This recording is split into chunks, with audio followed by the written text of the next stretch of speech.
নমস্কার, আমি জয়দেব শাস্ত্রী। যেখানে ডাক্তার, আইন আর হিসেব থেমে যায়, সেখান থেকে আমার কাজ শুরু। আমি কখনো সেই জায়গায় কাজ শুরু করি না যেখানে সব কিছু পরিষ্কার, যেখানে রিপোর্ট আছে, যেখানে হিসেব মেলে, যেখানে আইন কথা বলে। সেখানে আমার প্রয়োজন পড়ে না।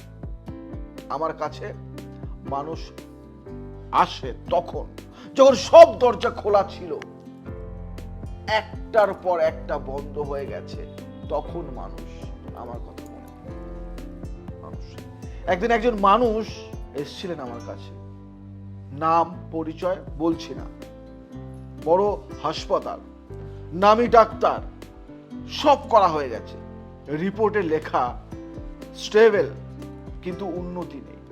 তিনি খুব শান্ত ছিলেন, অস্বাভাবিক শান্ত। এই শান্তিটাই আমাকে ভাবিয়েছিল। আমি কোনো প্রশ্ন করিনি, আমি শুধু তার হাতের লেখা একটা কাগজ দেখছিলাম। নিজের নাম সই করা গ্রাফোলজিতে একটা কথা আছে, গ্রাফোলজিতে একটা কথা, যে মানুষ নিজের নাম লেখার সময় অক্ষরের শেষটা টেনে দেয়। ভালো করে শুনবে, যে মানুষ নিজের নাম লেখার সময় অক্ষরের শেষটা টেনে দেয়, সে ভেতরে ভেতরে কিছু আঁকড়ে ধরে আছে। আমি তখন বুঝেছিলাম এটা শুধু শরীরের রোগ নয়, এটা আটকে থাকা জীবনের চাপ। ডাক্তার শরীর দেখে, আইন পরিস্থিতি দেখে। ডাক্তার শরীর দেখে, আইন পরিস্থিতি দেখে, হিসেব সংখ্যা দেখে। আমি দেখি সব একসাথে। কেন কাজ করছে না? কেন কাজ করছে না? জ্যোতিষে দেখলাম চন্দ্র আছে কিন্তু বিশ্রাম নেই, শনি আছে কিন্তু দিক নির্দেশ নেই। এই যোগে মানুষ বাইরে শক্ত, ভেতরে ক্লান্ত। বাস্তুতে দেখলাম তার বাড়ির উত্তর পূর্ব পরিষ্কার, কিন্তু দক্ষিণ পশ্চিম অদ্ভুত ভারী।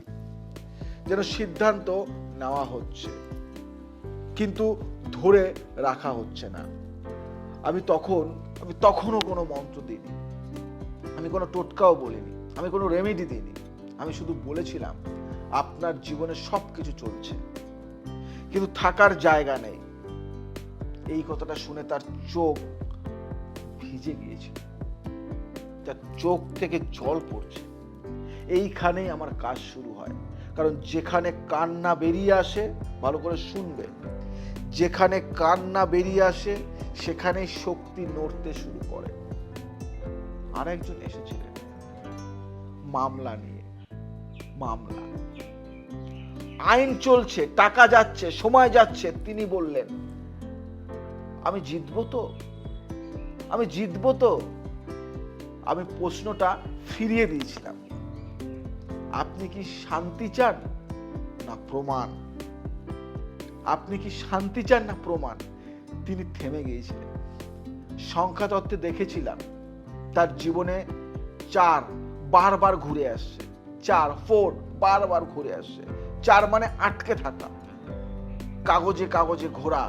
আমি বলেছিলাম, এই লড়াইটা জেতা যায়, কিন্তু আপনি নিজে কতটা ক্ষয় হতে রাজি? এই প্রশ্নটা আইন শেখায় না, ডাক্তারও শেখায় না। তন্ত্রে একটা কথা আছে, সব যুদ্ধ জেতা যায় না, কিছু যুদ্ধ ছেড়ে দিলেই জীবন বাঁচে। সব যুদ্ধ জেতা যায় না, কিছু যুদ্ধ ছেড়ে দিলেই জীবন বাঁচে। আমি কাউকে সিদ্ধান্ত দিই না, আমি শুধু চাপটা দেখাই। পরিবারের ঝামেলায় যারা আসে তারা প্রায় বলে ওরা আমাকে বুঝছে না। পরিবারের ঝামেলায় যারা আসে তারাই প্রায় বলে ওরা আমাকে বুঝছে না। আমি তখন হাতের লেখা দেখি, কথা বলার গতি দেখি, কোন শব্দে তারা থামে সেটা দেখি। গ্রাফোলজিতে দেখা যায় যে মানুষ বাক্যের শেষে দাগ দেয়, সে কথা শেষ করতে চায়, সম্পর্ক নয়। এই মানুষগুলোর কুণ্ডলিতে প্রায় বুধ আর শনি মুখোমুখি থাকে। একদিকে কথা বলতে চায় আর একদিকে আটকে রাখে। বাস্তুতে তাদের ঘরে সাধারণত একটা দরজা ঠিক মতো খোলে না। কি বললাম? বাস্তুতে তাদের ঘরে সাধারণত একটা দরজা ঠিক মতো খোলে না, টাইট বা অনেক কিছু দিয়ে চাপানো থাকে। এইসব আলাদা আলাদা জিনিস না, এইসব একই গল্পের ভিন্ন পৃষ্ঠা। আমি এই জায়গায় তন্ত্র ব্যবহার করি খুব আস্তে, কোনো প্রদর্শন নেই, কখনো শুধু এতটুকু বলি, রাতে শোবার আগে 3 বার ধীরে বলুন, ওম শান্তি শান্তি শান্তি। সিম্পল। কারণ যখন সব জায়গায় যুদ্ধ চলছে তখন প্রথম দরকার শান্তি। আমি বড় পরিবর্তন চাই না, আমি ভারসাম্য চাই। একটা ভারী আলমারি একটু সরানো, একটা সিদ্ধান্ত পিছিয়ে দেওয়া, একটা কথা না বলা, এই ছোট্ট ছোট্ট জিনিসগুলি বড় জায়গায় কাজ করে। এই কারণেই আমি বলি আমার কাজ শুরু হয় যেখানে ডাক্তার, আইন আর হিসেব থেমে যায়। কারণ ওরা থামে তথ্যের শেষে, আমি শুরু করি মানুষের ভেতরে। আমি কোনো অলৌকিক সমাধান দিই না, আমি এমন একটা জায়গা তৈরি করি যেখানে মানুষ আবার নিজেকে শুনতে পায়। আর যেদিন মানুষ নিজেকে শুনতে শুরু করে সেদিন থেকেই ধীরে ধীরে ধীরে ধীরে সবকিছু আবার নড়তে শুরু করে। শব্দ না করে, নাটক না করে, ঠিক যেমন কাজ হওয়া উচিত তেমনি হয়। আমি জয়দেব শাস্ত্রী বারবার বলি যে জীবনের যত যন্ত্রণা, যত কষ্ট, যত দুঃখ, যত অসুবিধা থাকুক না কেন, সমাধান আছে। সমাধান খুঁজে বের করতে হবে, না পেলে আমি আছি।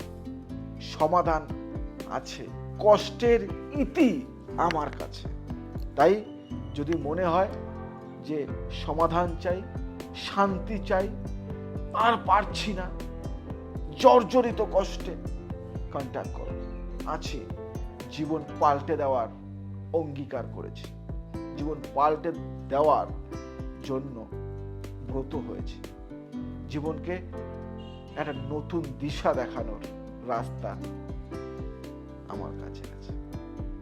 যদি আসতে হয় আজ নয় কাল না করে আজ, এখন, এই মুহূর্তেই বুকিং করে, কন্ট্যাক্ট করে, মিট মি, একটা মিটিং ফিক্সড করো।